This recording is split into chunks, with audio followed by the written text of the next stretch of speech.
On behalf of my sister Donna, my brothers Don and David, my mother's grandchildren and great-grandchildren, we thank you for honoring our mother and grandmother with your presence here today as we celebrate her life and legacy. She would be so happy to see so many of her friends and family here today. We thank you for your calls and support, not just after her passing, but after her terrible fall in February 2016.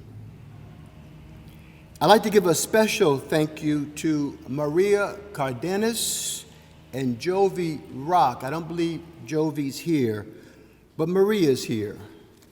Maria and Jovi were my mother's caregivers. Would you please stand, Maria? Give her a hand.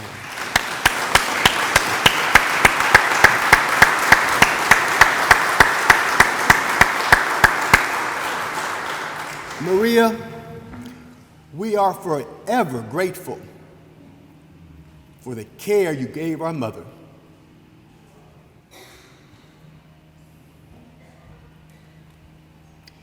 But in truth, she would have been more happy serving you.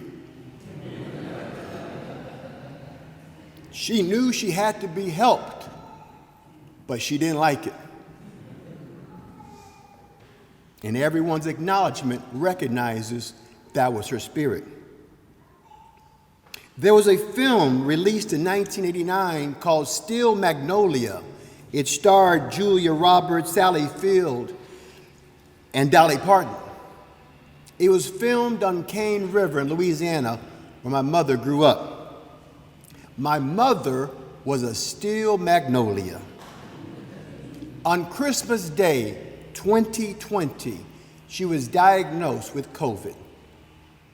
Soon she went into a virtual coma, and all we could do is spoon feed her Ensure.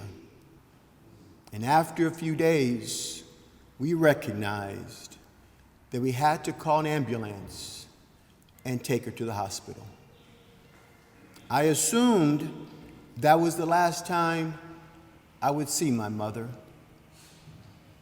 But she came back 10 days later looking great.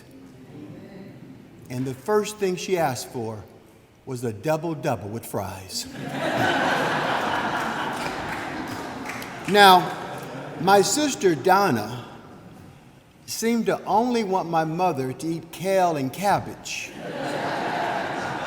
But my mother liked In-N-Out Burger. And one day she said, "Danny, get me an In-N-Out Burger." And I said, "Maria, hide the packaging so that when Donna comes home, she doesn't see it." So Donna came home that evening doing her nightly inspection, making sure everything was in order. And she asked my mother, "So what'd you have for lunch?" My mother looked at me, looked at Maria, and said, "Soup?"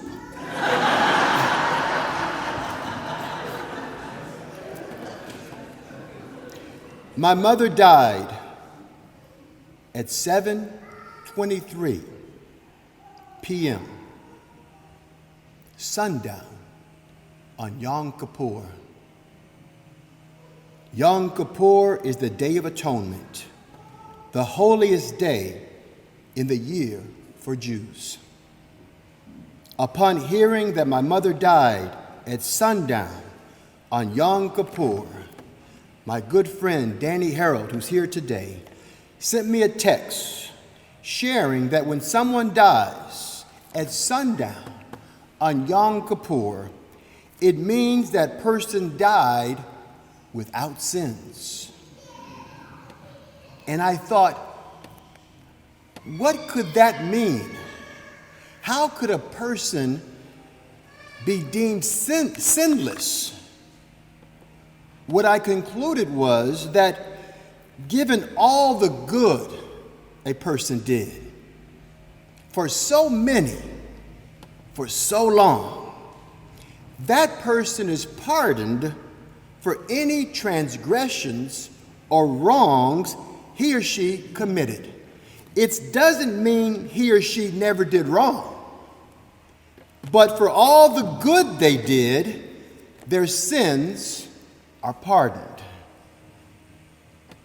so that a person can be deemed sinless. My mother dedicated herself to helping people, serving others, and making the world a better place. She was moved by love. This was her mission and purpose. She did the work of an angel. As a child, 4, 5, and 6 years old, I recall seeing my mother go out of her way to help people. When we lived on 145th Street, we had a neighbor, Mrs. Claybrook, who had cancer. And I remember going with my mother to take Mrs. Claybrook for treatments. My mother never asked for gas money. Another neighbor we had was Mrs. Stevenson. She was a senior citizen who was blind. And Mrs. Stevenson loved my mother's Mexican cornbread. And whenever my mother made Mexican cornbread, she said, "Take some down to Mrs. Stevenson."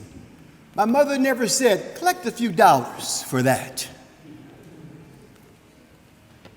My mother was teaching me to help people, and I didn't know that I was being taught.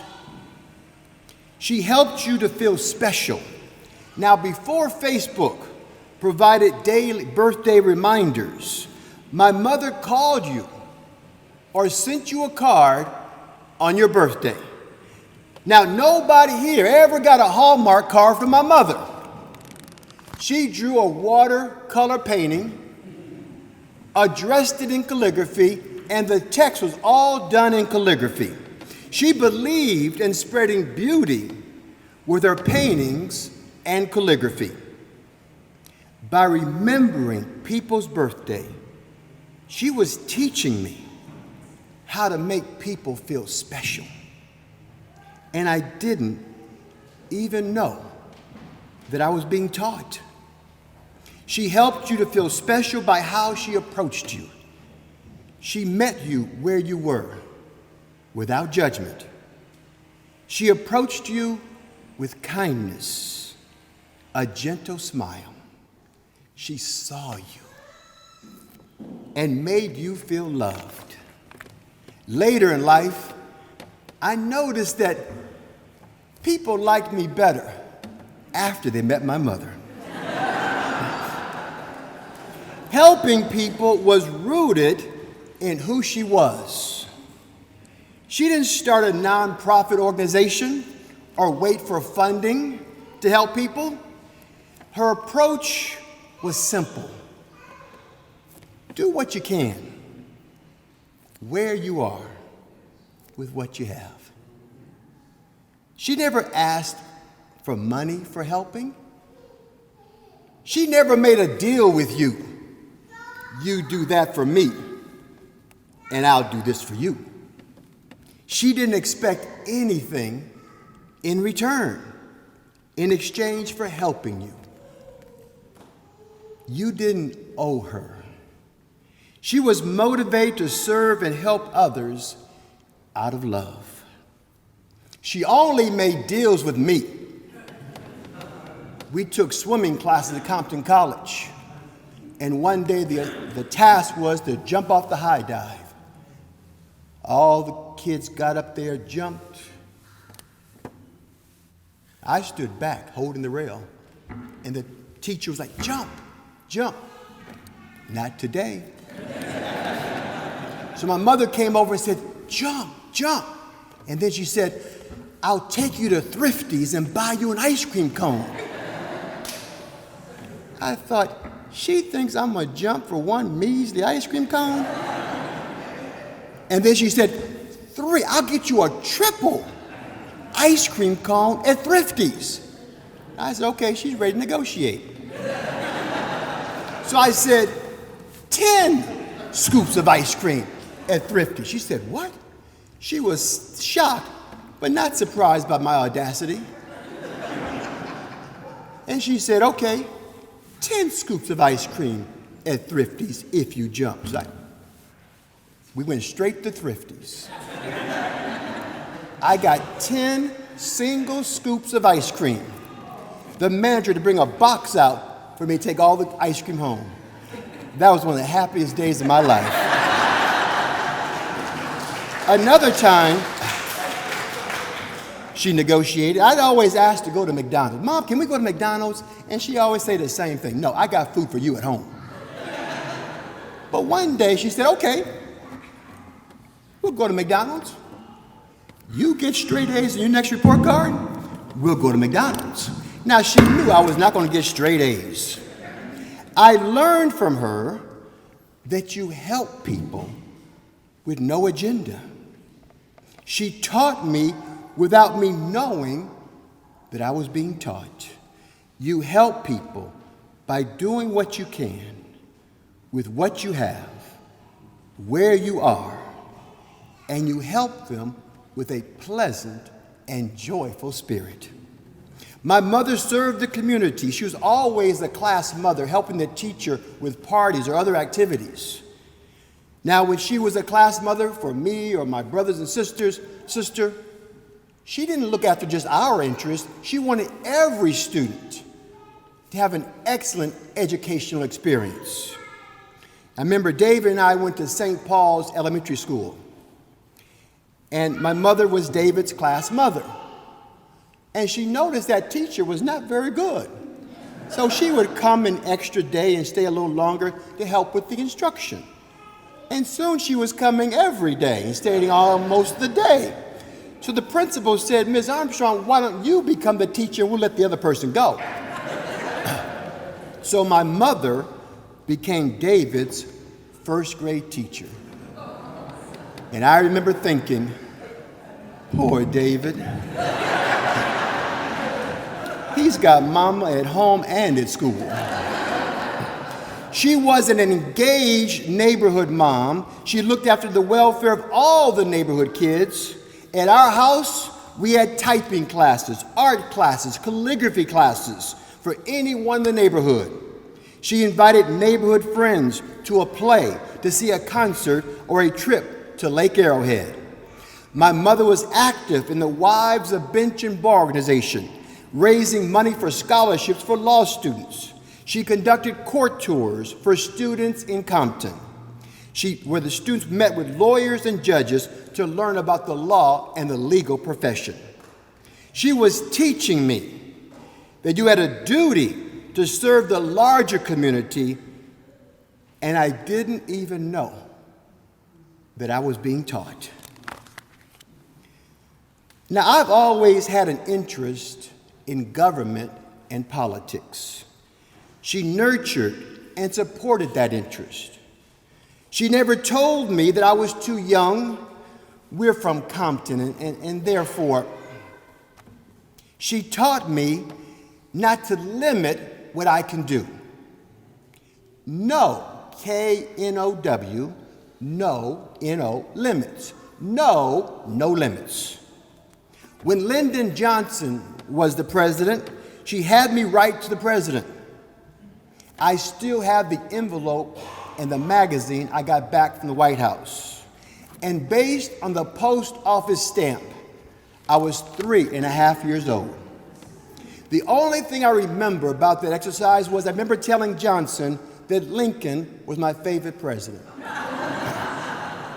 I also remember how intently she listened and wrote down my words. It was as if one head of state was writing to another head of state.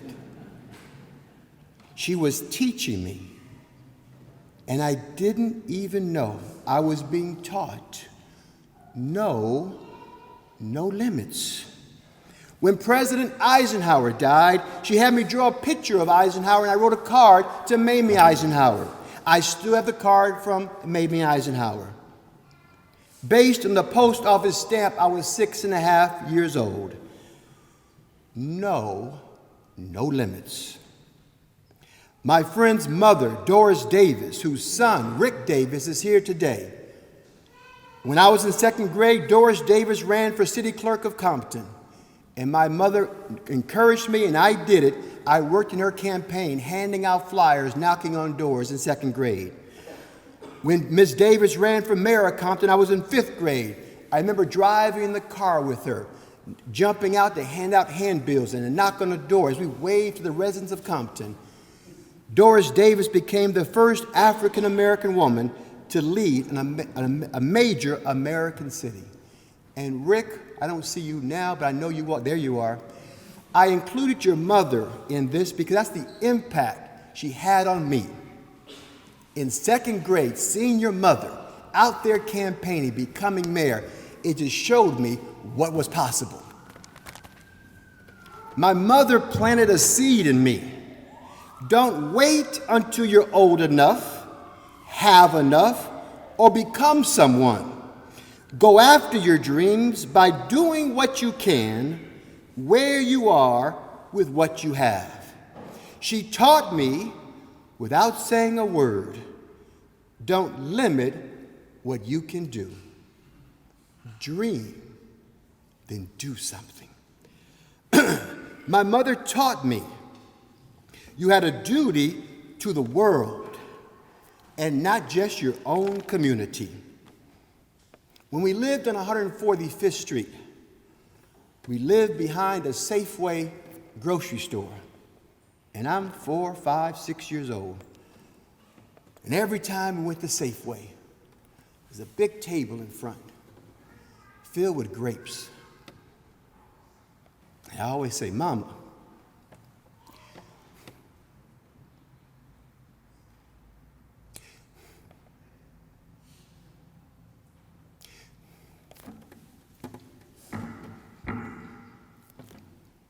Mama, may I have some grapes?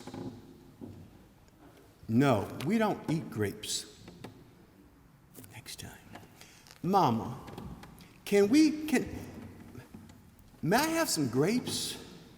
No, we don't eat grapes. Finally, I said, Mama, why won't you buy me some grapes? I just want some grapes. She said, Cesar Chavez said, don't eat grapes. I didn't know who Cesar Chavez was. I didn't know a thing about Dolores Huerta. I didn't know about the farm workers. I didn't know what the word boycott even meant. What difference would it have made if she had just quietly bought me a $1 bag of grapes?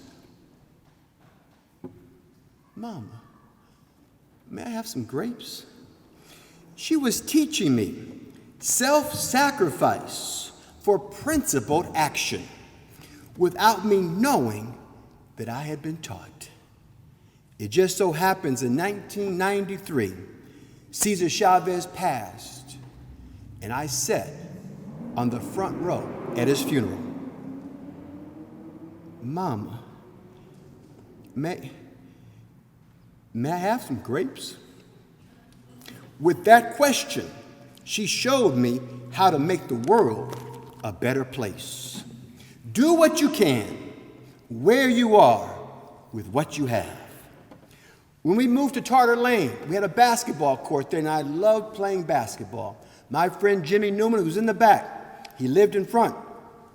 He would come over in the morning, and we would play 1-on-1 to 100. We'd take a break in the afternoon, have lunch, and continue to the evening. We weren't very good. It took us all day and night to score 100 points. But there I would be if you came to Tartar Lane, you saw me on that court practicing basketball day and night. And if you know my sister, when I was in middle school, she got to Stanford. If you know my sister, she likes to give a good lecture. And I'd be shooting, and she would come and say, Danny, I got to tell you about apartheid in South Africa. I say, Donna, I don't care about apartheid in South Africa. I'm trying to play basketball. But quickly I realized it'd be better for me to let her talk and I get back to basketball. so she would lecture me about apartheid in South Africa. When I got to Columbia University, I saw a flyer promoting a film about apartheid in South Africa. I said, oh, yeah, that's what Donnie used to always talk about. So I went to see the film. And afterwards, the speaker said that Columbia University had millions of dollars invested in apartheid South Africa. I thought, what can I do? So I formed an organization called the Coalition for Free South Africa. Our goal was to educate students on what apartheid was and call upon Columbia to divest, pull out the money from apartheid South Africa. So I began posting flyers with brief statements of what apartheid was, had a speaker or a film I would show at least twice a month. Now, my dad would send me $100 a month for incidental expenses, toiletries, an extra snack, maybe a book here or there. But he required, at the end of the month, an accounting for how I was spending his money. Now, it got to the point I was spending nearly $35 on flyers. I knew I would have a problem with that in my accounting report. And I knew I couldn't tell my father that because at the start of the school year, before I left for college, he called me to his room and he said, now you look here. I don't want any foolishness out of you. In fact, I'm expecting a 3.5 average. You got me? A 3.5 average. I said, Dad, a 3.5 average at Columbia? That's no problem. You want that in points or rebounds? So I had to use some creative accounting techniques. So what I put in the accounting report to cover the flyer expense, I wrote down that I bought 8 cans of deodorant, 7 tubes of toothpaste, 12 bars of soap. Now, my father was fine with the accounting report. My mother said later, now I knew something was up because you ain't never taken many baths in all your life.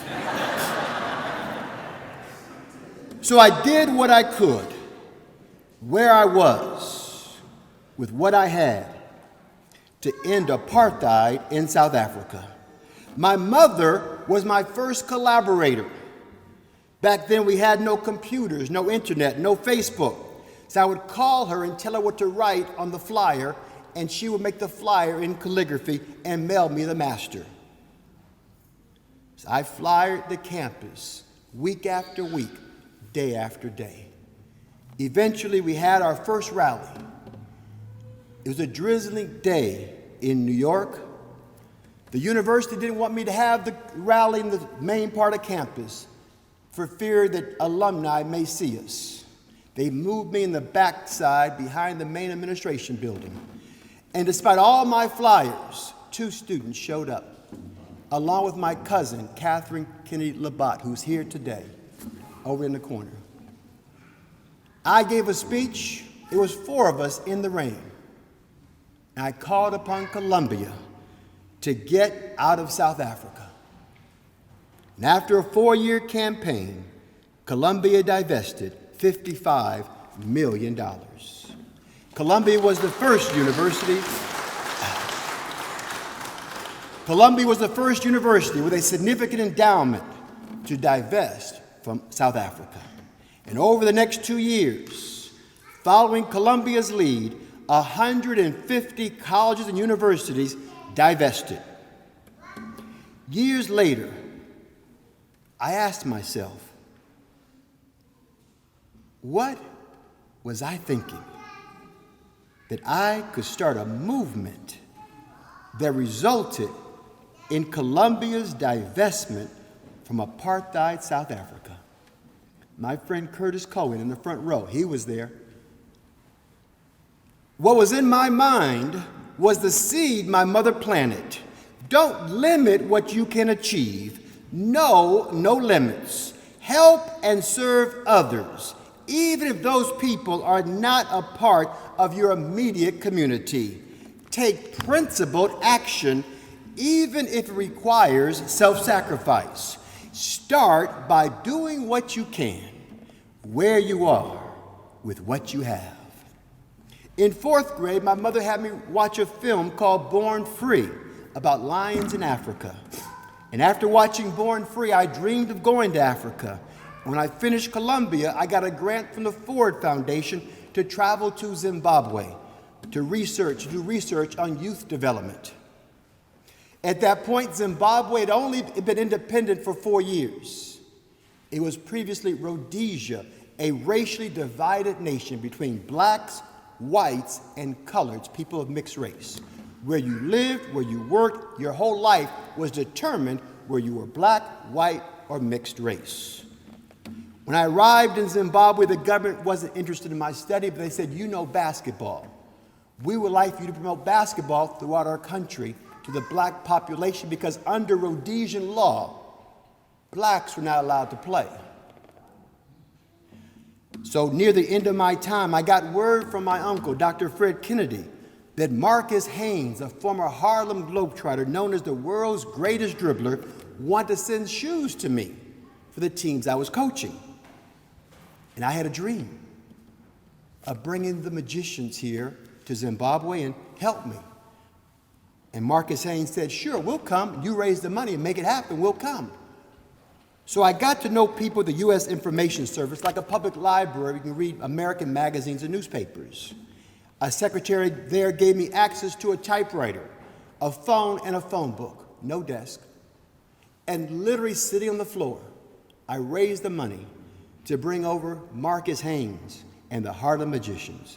Mrs. Newman's husband was part of the opposing team, along with my brother. The opening night game, 10,000 fans showed up. It was the largest multiracial gathering at that point in Zimbabwe's history.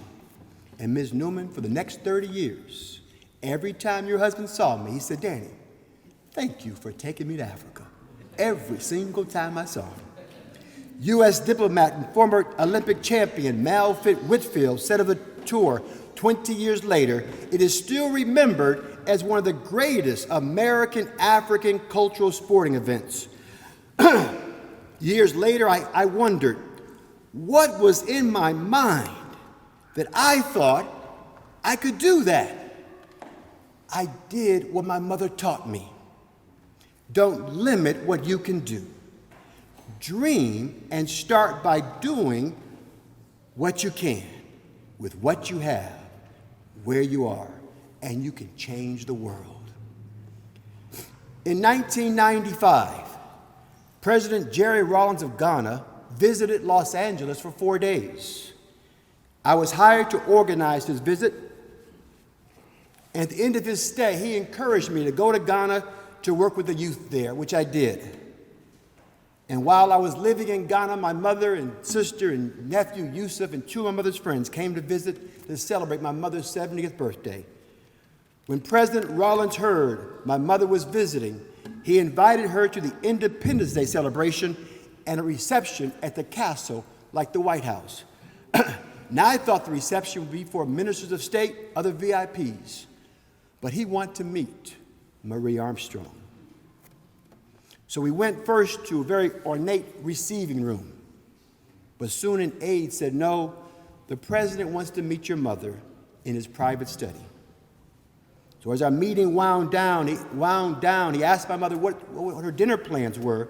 She said, we didn't have any. He said, why don't you join me at my retreat, like my Camp David retreat? He said, it's a ways away. We need to take a helicopter ride to get there. So we made our way down to a waiting motorcade of cars surrounded by security personnel on motorcycles. Out of Compton and waving like the Queen of England. While in Ghana, I met two young boys who dreamed of having a school of their own. They had no resources, so I told them, go find a tree and start your school there. And they began teaching a few students math and reading. It grew to 100 students, and with that success, a businessman gave them a brand new building for a school. I came back home and created the Find a Tree program, and I worked mostly with incarcerated gang members and failing students, teaching them how to live their dreams. First, I had to connect with them. Second, heal them from life traumas. Then I can teach them how to connect their education with their dream and how to get started pursuing their dreams immediately under their tree. One Los Angeles educator once wrote a district official and said, quote, "As someone who has taught in the LA Unified School District for over 25 years, Find a Tree is the best program for helping students achieve." One counselor at a juvenile lockup facility wrote, "Find a Tree is the most productive and powerful program he has ever seen." A school psychologist with LA Unified once told me, "You should make a presentation to all the school psychologists in the district on how to reach and help these kids."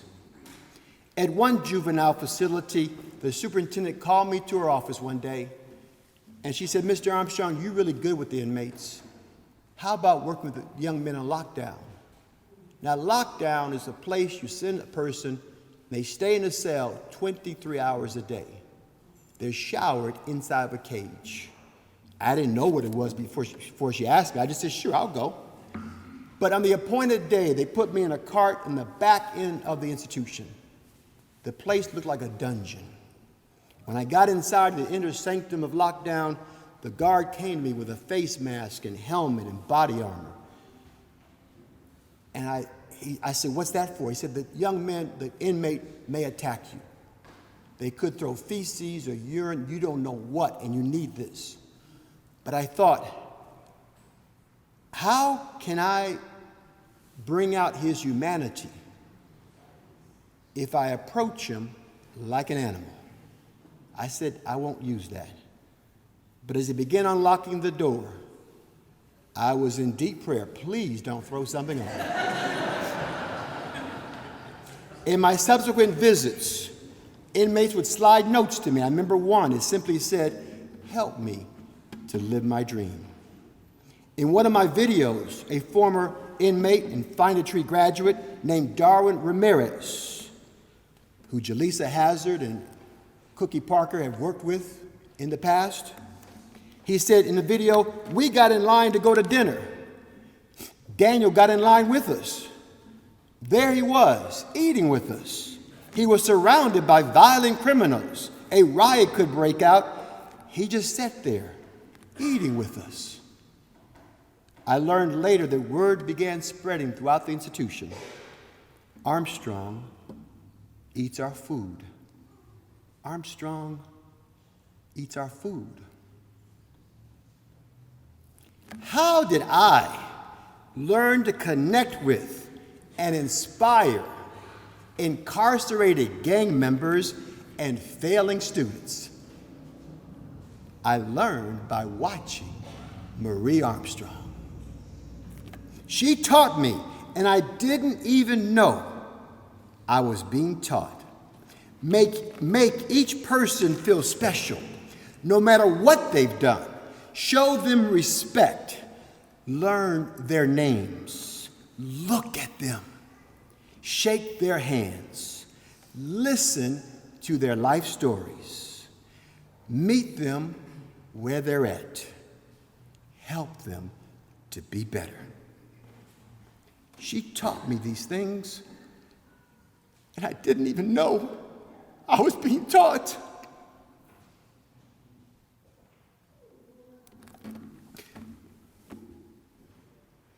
Who I am and what I do is because of her. The message of my mother's life is this: help someone, serve others. Don't limit what you can achieve. Dream, and through principled action, you can make the world a better place. By doing what you can, where you are, with what you have. Spread beauty wherever you go, and do these things with a pleasant and joyful spirit. This is what my mother did. This is the work and life of a sinless angel, Marie Armstrong.